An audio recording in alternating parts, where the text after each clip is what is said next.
Hello, you beautiful people. My name is Matt, and today I want to talk about the YABANVERSE and tits. You'll see what I mean in a second. The YABANVERSE is a small world-building project by, as far as I know, a single person called Willy. It's heavily inspired by Dragon Ball, Super Saiyans, and other pop culture from the 90s, mixed with sci-fi. Willy describes his universe as a bizarro fusion of Dragon Ball Z and Warhammer 40k, and the Yaban race as war-crazed, battle-obsessed kung fu space monkeys who absolutely, totally, positively, 100% aren't just Super Saiyans with the fighting numbers scratched off or anything. But before you say it's brazenly copying Dragon Ball, let me tell you that Son Goku is himself just almost a one-to-one ripoff of Sun Wukong, the Monkey King from the 16th century Chinese novel Journey to the West. And did you know that in Chinese culture, it's an honor for the master if the student copies his work? What I'm trying to say is, it's more than okay to be inspired by other media and even pop culture. And as time goes on, it becomes increasingly more okay, because stuff is being made every day, and coming up with something completely new is already pretty much impossible. Everything has been done before, mostly by The Simpsons or South Park. So if the YABANVERSE sounds exciting to you, head over to Reddit r/YABANVERSE and check it out, links in the description. But before you do, let me show you the artwork that actually made me stop scrolling. This is Yulan the Barbarian by David Hare, also known as Troll Feet Walker on DeviantArt. Again, link in the description. This is an incredible piece of art, not because it has tits in it, but because of the tits. Let me explain. There is a metric shit ton of stupid over-sexualized male fantasy stuff out there that can't decide whether it wants to be fantasy or porn. However, this one is different for two reasons. First of all, it's not over-sexualized.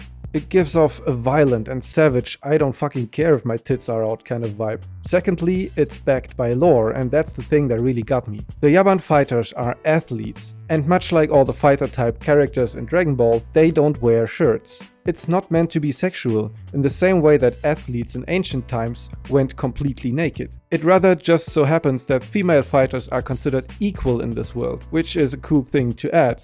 So they just go topless as well. Willy wrote in one comment, "I've long been into gender politics and the strong female character, TM. And way back in 2009, I came up with the idea of quote-unquote negative girls. Girls who were basically just boys, but still physically girls. Not trans or binary or anything.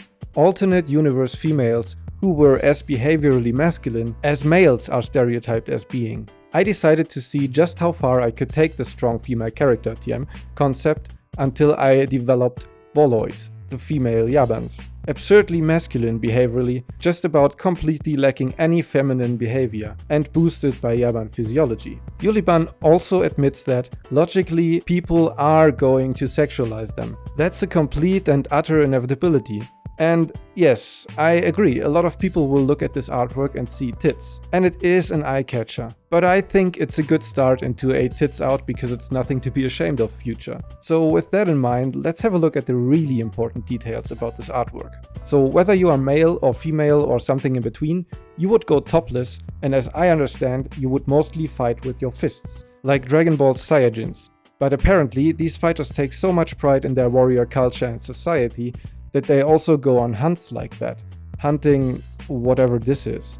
Those look like some sort of demons, but as most of the YABANVERSE seems to be grounded in science fiction and not a whole lot of supernatural stuff, I'd like to imagine that this is some kind of semi-intelligent race that just happens to also inhabit their home planet. They have sharp claws, which explains some of the scars on Yulan's body, but a lot of the scars also look like straight up sword slashes. So I would assume the Yabans also participate in deadly one-on-one sword fights with these extremely curved scimitars. Maybe they even go to war against each other naked like that. And against bare flesh, this is pretty much the most efficient cutting weapon you'll find, because you have a huge cutting area provided by the curve as you draw the sword across your opponent's body. They really want to see people dead for sports. And lastly, I especially love the hair. It looks amazing and I'm so jealous. And if I had a lot of hair, I would totally wear it like that. Apparently the Yabans get electrostatically charged a lot, which is why their hair stands up like that, which is a cool little detail. And if you ride this train of thought a few stations further,